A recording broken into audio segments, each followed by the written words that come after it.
या घडामोडींवर लक्ष असणारच आहे। या पुढे बातमी आहे ती तामिळनाडूमधून। तामिळनाडूत टीव्हीकेची सत्ता स्थापन करण्यावर अखेर शिक्कामोर्तब झाल्याची माहिती सूत्रांकडून मिळतेय। सीपीआय, सीपीके, व्हीसीकेचा टीव्हीकेला पाठिंबा मिळालेला आहे। त्यामुळे आता थलपती विजय यांचा सत्ता स्थापनेचा मार्ग मोकळा झालेला आहे अशी माहिती सूत्रांकडून मिळतेय। सीपीएम, सीपीआयएम, सीपीआय आणि व्हीसीके यांनी टीव्हीकेला पाठिंबा दिल्याची माहिती सूत्रांकडून मिळते आहे।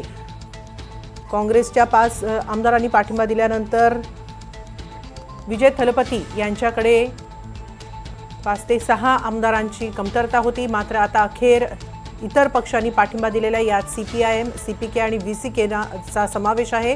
त्यामुळे आता टीव्हीकेकडे बहुमताचा 118चा आकडा आहे आणि तेच पत्र राज्यपालांना देणार असल्याची माहिती सूत्रांकडून मिळतेय।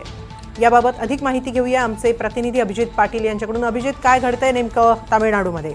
तामिळनाडूमध्ये सध्या राजकीय हालचालींना वेग आलेला पाहायला मिळते। खरं तर राज्यपालांनी अभिनेता विजयला बहुमत सिद्ध करण्यास सांगितल्यानंतर त्याच्याकडे 118चं संख्याबळ जुळत नव्हतं। मात्र सध्या काँग्रेस आणि टीव्हीकेचे 113 आमदारांचं संख्याबळ असताना 118 साठी जे 5 आमदारांचं संख्याबळ कमी पडत होतं, त्यासाठी विविध पक्षांकडून हे संख्याबळ जुळवण्याचा प्रयत्न सुरू होता। अशातच सीपीआय असेल, सीपीआयएम असेल आणि व्हीसीके असेल यांच्याकडे 6 आमदारांचं संख्याबळ आहे आणि हे पक्ष आता टीव्हीकेला समर्थन देण्याची असल्याची चर्चा सुरू आहे। त्यामुळे हे समर्थन मिळाल्यानंतर विजयचा सत्ता स्थापनेचा मार्ग रिकामा होऊ शकतोय आणि त्यातच हालचाली सुरू झाल्यात। विजयकडून राज्यपालांकडे वेळ मागण्यात आलेली आहे। खरं तर हा तिसऱ्यांदा असणार आहे की ज्यावेळेस विजय राज्यपालांना भेटणार आहे आणि यावेळेस तो 118 आमदारांच्या सह्यांचं पत्र राज्यपालांना देईल असं सूत्रांकडून समजतंय। त्यामुळे लवकरच विजयचा शपथविधी होताना आपल्याला पाहायला मिळू शकतो आणि तामिळनाडूच्या राजकारणात एक नवीन सुरुवात पाहायला मिळणार आहे। कारण की आजपर्यंत तामिळनाडूमध्ये डीएमके असेल किंवा एआयडीएमके असेल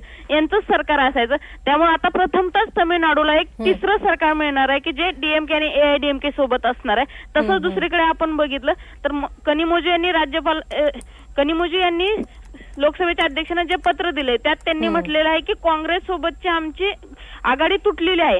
त्यामुळे ही महत्त्वाची गोष्ट असणार आहे कारण की तामिळनाडूमध्ये आता टीव्हीके आणि काँग्रेस यांच्या राजकारणाला सुरुवात होणार आहे आणि 2029च्या लोकसभेच्या पार्श्वभूमीवर हे खूप महत्त्वाच्या घडामोडी घडताना पाहायला मिळत आहेत।